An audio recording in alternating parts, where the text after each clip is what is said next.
하겠습니다. 아마 여기 계신 청중분 제일 관심 많은 게 박근혜 대통령 파기한 통수임이 어떤 식으로 진행될지 그게 제일 궁금하십니다. 지금 대통령 파기 환송심도 아코라지 안 잡혔고 최소한 파기 환송심 날짜가 잡혔고 이재용 잡혔습니다. 그러니까 이재용 부회장하고 최소한 피고인하고 재판부가 다릅니다. 다른 데서 딱 하는데 그 다음에 박근혜 대통령 보고는 어쨌거나 이제 그 법률을 나눠서 선고를 해야 되는데 모아서 선고했다. 그게 하나가 좀 걸려 있는데 그거 말고 이제 결국은 뇌물입니다. 뇌물, 승마 뇌물이에요. 그럼 승마 뇌물을 바로잡으려면 어떻게 해야 되느냐? 이게 뇌물이 아니라는 걸 입증을 하면 되거든요. 그럼 승마 뇌물이 왜 이게 뇌물이 됐느냐? 그게 결국은 노성일입니다. 노성이라고 바보로 국회에 나가지고 코아스포츠가 페이크 컴퍼니다. 코아스포츠가 페이크 컴퍼니다. 그리고 삼성전자와 코아스포츠가 매전 계약서가 가짜서류다. 그걸 변호인들이 지금까지 그걸 반박을 못한 거예요. 그러니까 삼성전자하고 코아스포츠가 맺은 그 계약서는 완벽한 계약서입니다. 거기 돈을 전체 금액은 213억이지만은 한꺼번에 안 주고 분기별로 일한 만큼 지급하는 그런 식으로 되어 있고 그래서 지급한 돈이 36억이란 말입니다. 아주 계약서가 잘 되어 있는데 그 계약서가 허위 계약서다 해가지고 이게 결국 뇌물로 지금 가고 있는데 그럼 이걸 밝히려면 어떻게 되느냐? 딱 하나 방법이 있어요. 독일로 와가지고 독일 국세청 가가 코아스포츠에서 낸 세금 코아스포츠 낸 직원들 그 가끔서 있는 것들 그거 떼오면 돼요. 그거를 지금까지 주장하는데 검찰은 왜 자기가 떼옵니까? 그거 떼오면 불리하니까 검찰은 모른 척하고 그럼 변호인들이 하면 가야 될 거 아닙니까? 가가 위임장 들고 안 한 거예요. 그러니까 지금이라도 가가 독일에서 가가 그 세무당국 세금 낸 거 코아스포츠가 페이퍼 컴퍼니가 아니다. 다 세무하게 돼 있다. 그래 돼가지고 특검의 그 논리를 깨버리면은 뇌물이 깨집니다, 이게. 근데 지금 이제 돌아가는 분위기를 보면은 뭐 이런 내용과 제가 말씀드린 게 뭔데, 삼성 쪽의 변호인들이, 그러니까 우리는 박근혜 대통령이 돈 내놔라 걔가 내놨다. 우리는 피해자다. 그리고 금액 해봤자 50억 조금 넘는데, 그래 봤자 징역 3년에 집행유예 5년이다. 역시 집행유예다. 우리 그렇게 나가고 싶다. 그런 쪽이에요. 그러니까 사실은 제가 대통령이 재판 보면서 제가 이게 뭐냐면 대통령 사건 재판부하고 이재용 부회장 재판부가 달라요. 그러니까 기록을 다 볼 수가 없는 거예요. 이재용 재판부에 가야 기록을 볼 수 있다고요. 기록을. 그래서 제가 그거는 뭐 오태희 변호사랑 권영관 변호사를 통해서 이제 기록을 쭉 보면서 삼성 변호사들 의견서를 보니까 완전히 그런 식이에요. 우리는 박근혜 대통령이 내놔라 해서 돈 내놨다. 그렇게 돼 있는 거예요, 그게. 의견서를. 그래서 이재용 부회장이 2심 때 자기가 사실 이야기해라. 내가 감옥에 더 들어가 있는 한이 있더라도 사실대로 좀 해라고. 그걸 제대로 못 잡아보고 지금 여기까지 온 거예요. 그러니까 경영권 승계 저거 없어요, 저거. 그러니까 특검에서 경영권 승계의 근거라기가 11가지가 쭉 있는데 그게 전부 엉터리입니다. 그걸 제가 이번에 다 쓸 거예요. 그건 싸움을 했어야 되는데 그래서 이재용 부회장의 2심 재판장 정영식 부장판사는 경영권 승계 없다. 이렇게 딱 매듭 지어준 거예요.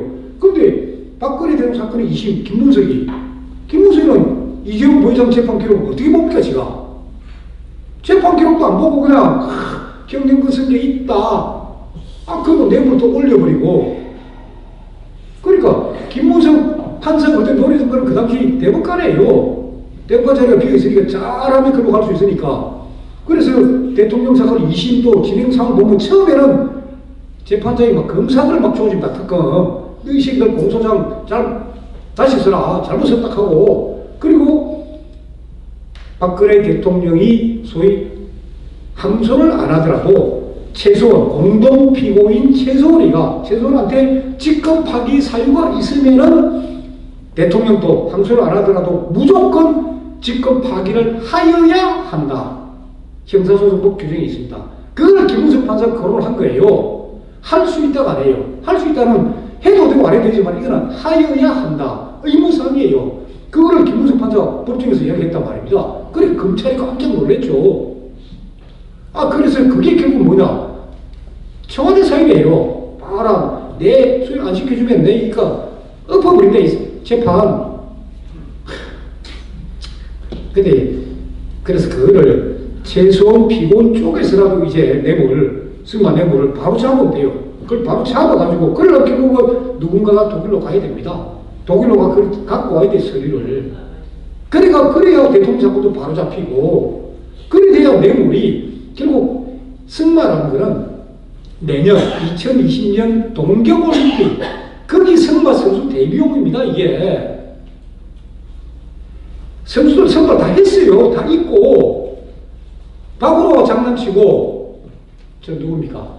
대한민국 승마계 유명한 그 하나의 감독, 아이고 갑자기 내 이름이 기억 안 나는데, 아이고 그 감독이 장난치고 지 선수들 하려고 그런 사건이에요 이게.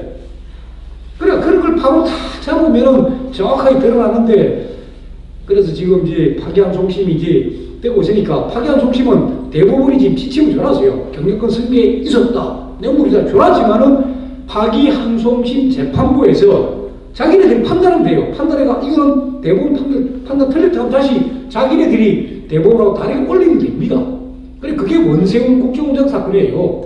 원세훈 국정원장 사건이 대법원에서 이렇게 하라 했는데 항소심 재판부에서 이건 아예 틀렸습니다 다시 올리고, 대법원에서 다시 내리고, 그리고 다시 올라가가지고 이제 원세훈한테 불리하게 한 번, 두 번 왔다 갔다 합니다.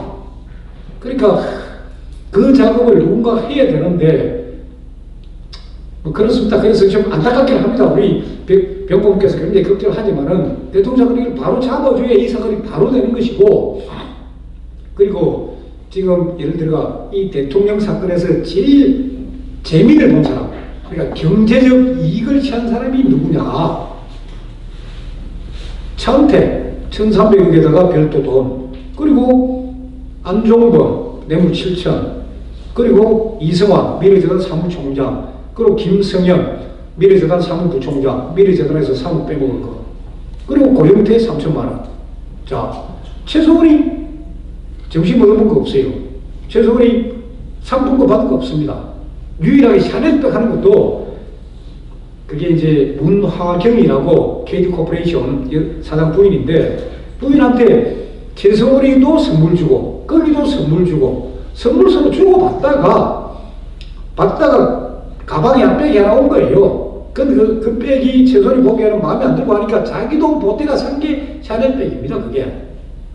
그것도 다퉜더라면 달라지는데, 워낙 사건이 많은데 그 샤넬백 그거 갖고 사람이 그렇다 해가지고 사람 안 했던 그런 사건이에요. 그러니까 최소원이가 예를 들어 안종범을 만나게 해달라든지, 아니면 롯데 신동빈 회장 만나게 해달라든지, SK 뭐 최태원 회장 만나게 해달라든지, 그게 전혀 없다니까요.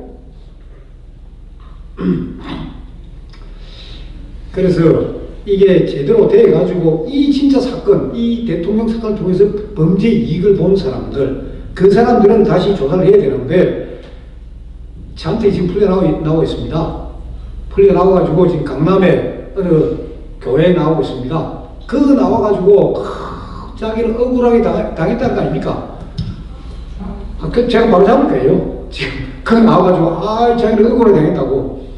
차은택이가 미래재단부터 이 장난을 다 쳤는데, 차은택이는 사건 딱 터지고 2016년 9월 29일 날 투기자본 감시센터가 바로 고소장 들어오니까 바로 중국으로 도망간 놈이에요. 그러니까 최소원 구속되고 안종범 구속되고 정호성 구속되고 난 한참 후에 와가 탁 머리 묶고 제가 대물입니다 하고 죄송합니다. 그 놈은 미래재단으로 조사를 해야죠. 차은택이는 검찰에 들어와가 아이고 제가 아프리카 픽처스 공금 20억을 횡령했습니다. 제 아버지를 직원으로 하고 제 어머니를 직원으로 하고 제 와이프를 직원으로 해가 공금 20억을 제가 떼먹었습니다. 딱 그거예요 이 새끼가. 그러다가 이제 포레카 포스코 그 광고회사 그 잡아먹을 한 거 그거 몇 개 걸려가지고 죄를 냈는데, 검찰이 미래재단으로 이런 부분을 전혀 수사를 안 합니다. 차은택이한테. 그러니까 이 새끼는 지금 와가지고 나와가지고 그러다가 아이고 저기 억울하다고 그것도 바로 잡아야 됩니다. 그래서 뭐 대단히 될지 모르겠지만은 어쨌거나 대통령 사건은 재미 본 사람 따로 있고 진짜 억울하게 당한 사람 따로 있고 바로 잡으려면은 조금 더 노력을 해야 되는데 지금 사람들이 없어가 제가 지금 고민입니다. 또 뭐 질문하께서 하십시오. 질문 있으신 분? 흔들어 주시죠. 끝냅시다. 없으면.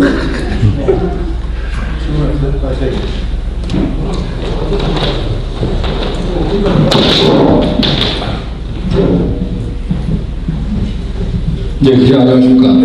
미디어치 독자 카페에 있는 김정열이라고 합니다. 뵙게 영광입니다. 기자부터 다름이 아니고 저는 오늘 책 전에 기자님께서 작성하셨던 권력의 역사를 제가 아주 재밌게 봤었습니다. 그래서 뭐 권력과 그 경제 그 관계, 그래서 맨 뒷장에 나오는 이제 김태촌, 조양은까지 쓰셨던 거, 그 얘기를 제가 어떻게 봤냐면은 신동아의 조성식 기자라는 분이 그걸 원래 그 병원에서 자기가 먼저 특종을 잡으려고 했었는데 우모 기자님한테 뺏겼다 그래서 아주 아쉽다는 글을 제가 본 적이 있었습니다. 그래서 그 내용을 아주 재밌게 봐서 그 생각이 나서 마침 또 오늘 오신다 그래서 이제 말씀드리는데요. 제가 지금 왜 그 책이랑 그 신동아의 말씀을 드렸냐면은 지금 뭐 상황이 다 어렵고 뭐 어수선한 상황인 건 다 누구나 아는 뭐 생각인데 그냥 단도직입적으로 하나만 여쭤보겠습니다. 저는 사실 뭐 조국이나 뭐 진중권이나 뭐 저기 유시민 같은 뭐 그런 사람들은 전혀 걱정이 안 되는데요. 한 가지 좀 되게 좀 기분 나쁜 사람이 하나 있는데 이낙연입니다. 이낙연인데 그 52년생으로 제가 알고 있습니다. 그래서 지금 그 동아일보 쪽 라인에서 근무를 한 걸로 알고 있는데요. 혹시 저 기자님께서 이낙연에 대해서 아시는 거나 아니면 거기에 대한 생각이 있으시면 좀 말씀 좀 부탁드리겠습니다. 고맙습니다.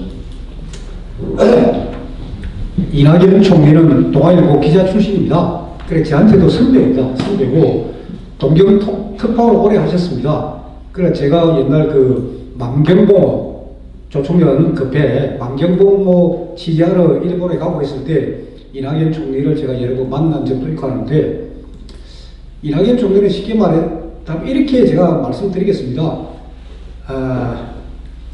그러니까 지금 언론에 유명한 선배가 둘이 있습니다. 그러니까 한 사람은 기자들한테 커피 한 잔도 안 산 선배, 또 한 사람은 기자들한테 후배 기자들한테 술 한 잔 안 산 선배인데 커피 한 잔도 안 산 기자가 누구냐? 선배 기자가 누구냐? 그게 홍사덕 씨입니다. 그 다음에 후배 기자들한테 술 한 잔 안 산 사람이 이낙연 선배입니다. 그분이. 그러니까 사람은 좋아요. 후배들한테 편하게 해주고 사람 참 좋은데 본인 소위 피해 그런 건 전혀 안 하시고 그런 분이고 저도 몇 달 전에 이낙연 총리가 잘 가는 음식점이 있습니다. 거기서 저도 밥 먹으러 갔더니 가니까 오셨더라고요. 그리고 서로 아니까 그리고 제가 후배가 아니까 인사도 드리고 또 마침 저하고 같이 간 사람들이 뭐 이낙연 총리하고 기념 촬영 좀 하고 싶다 하게 사진 찍으라고 이낙연 총리도 다 사진 찍자고. 그러니까 사람은 참 좋으신 분이에요. 참 좋으신 분이 가는데 뭐랄까 아까 말씀드렸잖아 뭘 내놓을 분 아니에요. 뭘 내놓을 분 아니시고 그냥 좋게만 이야기하시는 분인데 그러니까 지금 보세요. 우파 쪽에 차세대 소위 말해서 리더만 있으면 돼요. 그거 있으면은 이낙연 총리나 유시민이나 전 잽도 안 됩니다. 지금 우리 쪽에 사람이 없어요. 우리 쪽에. 오늘 같은 날 보세요. 뭐 황교안 대표는 대구 가고 나경원 원내대표는 창원 가고 아니 지금 서울을 지켜야지 중요한 타임에. 그러니까 누군가가 제가 볼 때 물론 지금 이제 우파 젊은 애들 사이에서는 요즘 관계 홍정욱이 아닙니까? 홍정욱이가 지금 뜨고 있고 그리고 우파 한 30대 애들 사이에서는 홍정욱이를 굉장히 뭐 좋아하는 그러니까 일단 외모도 되고 학벌도 되고 하버드 학벌도 되고 뭐 경영 그것도 있고 하니까 같은데 그러면서 젊은 애들이 제보고 이제 이야기가 홍정욱이는 절대 빨리 뜨면 안 된다. 빨리 뜨면은 죽으니까 제발 늦게 해가지고 대선 때 뜨게끔 그렇게 기자님이 좀 하시라 하는데 그걸 어떻게 제가 알아서 합니까? 그거는 제가 알아서 하는 거고, 우파에 리더만 있고 진짜 우파에 좀 젊은 사람, 뭐 쉽게 말하면 제가 홍준표 말고, 아니 이재용 부회장이 좋다, 내 정치하겠다가 묻을 거예요. 최고 아닙니까? 이재용 부회장. 그 다음에 아니 우병우가 내가 한번 나서겠습니다 하면 또 달라질 거 아닙니까? 우파에 그런 사람 있어야 돼요. 그러니까 우리 변희재 고문도 그러니까 다른 사람 욕하지 말고 국민들한테 비전을 제시해가지고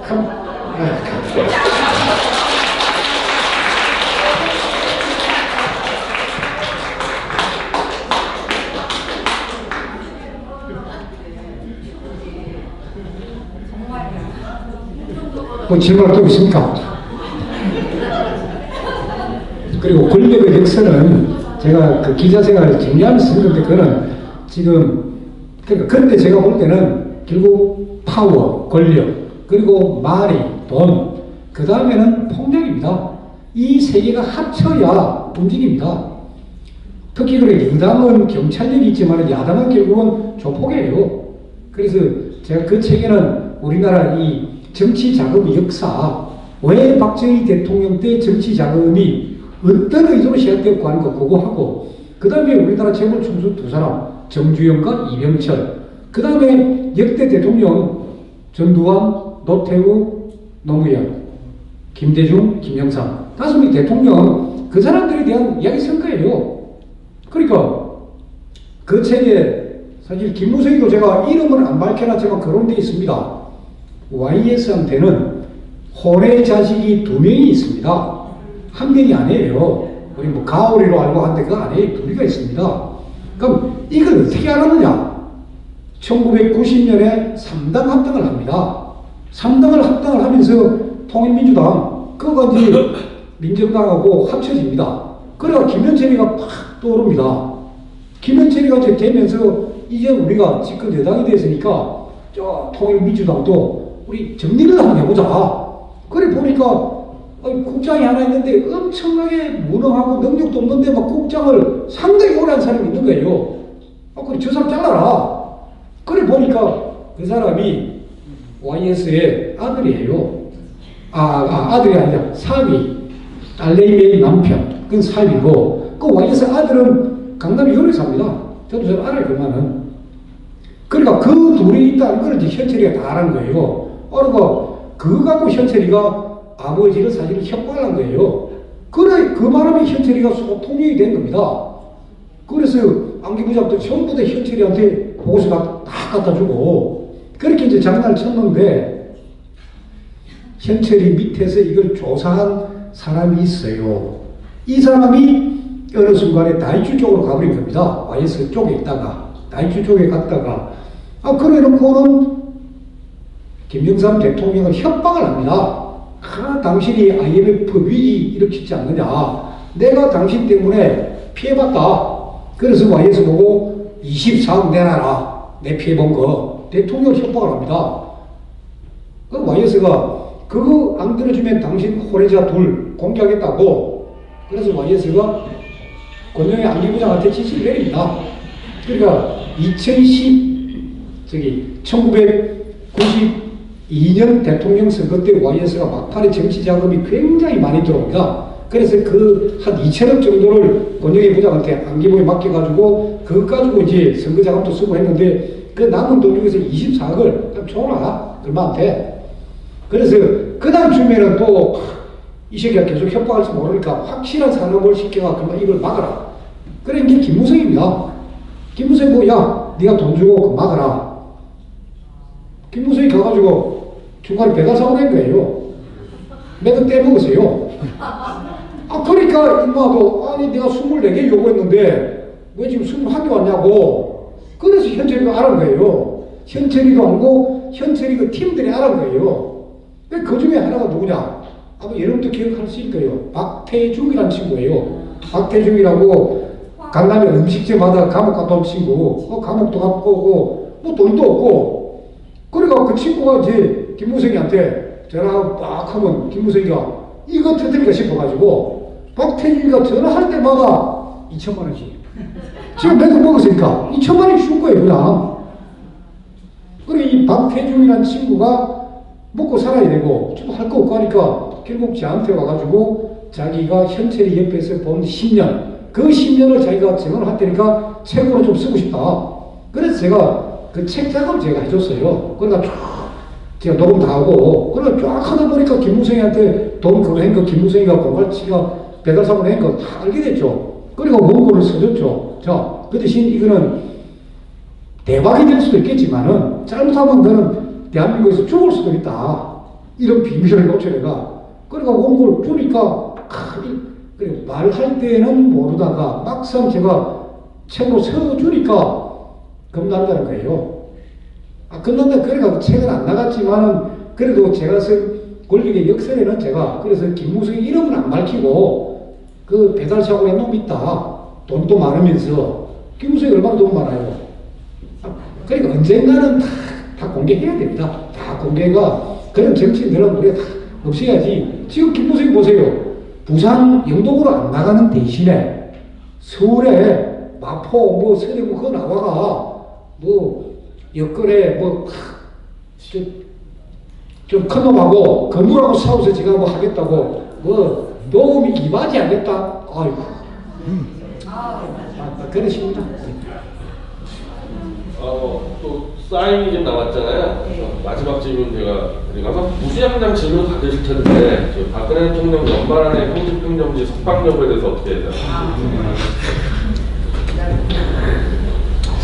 일단 저도 정확한 걸 모릅니다. 정확한 거 모르는데 다만 지금 수술 집도의도 그 대통령 아시는 분이고 그리고 지금 강남 성모병원 분위기는 일단 요번에 이제 왼쪽인지 오른쪽에 했는데 수술했는데 이걸 하다 보면은 이쪽이 또 걸립니다. 그래서 여기가 2달 내지 석 달, 여기를 다시 두 달 내지 석 달 또 할 수 있거든요. 그래서 대통령께서 한 6개월 정도는 일단은 안 갈 수는 있습니다. 일단 최소한 6개월 안 갈 수 있는데 문제는 형 집행정지를 받아야 됩니다. 그거를 받아야 되고 이 문제를 풀어야죠. 풀어놓고 해야지. 그냥 우리가 미범책으로 대충 하면 안 되거든요. 그러니까 누군가가 지금 해야 돼요. 그리고 그런 걸 결국 변희재 고문이나 이런 분들이 하셔야 돼요.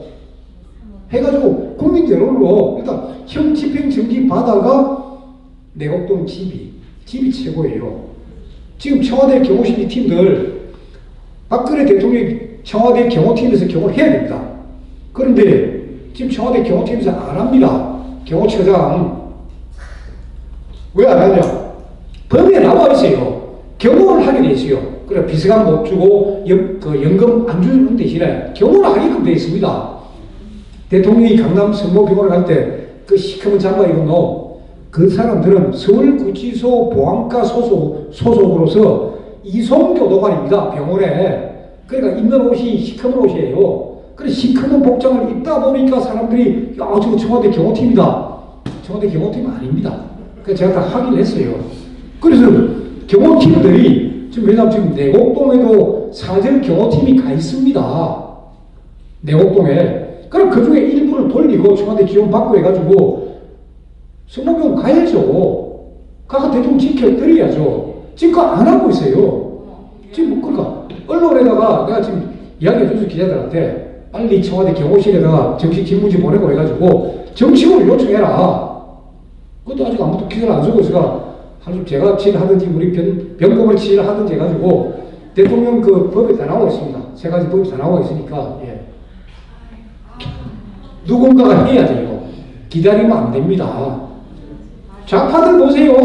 고발장 내고 끝까지 좌파들 법적으로 이 새끼들 다 하지 않습니까? 우리도 그거 배워야 됩니다.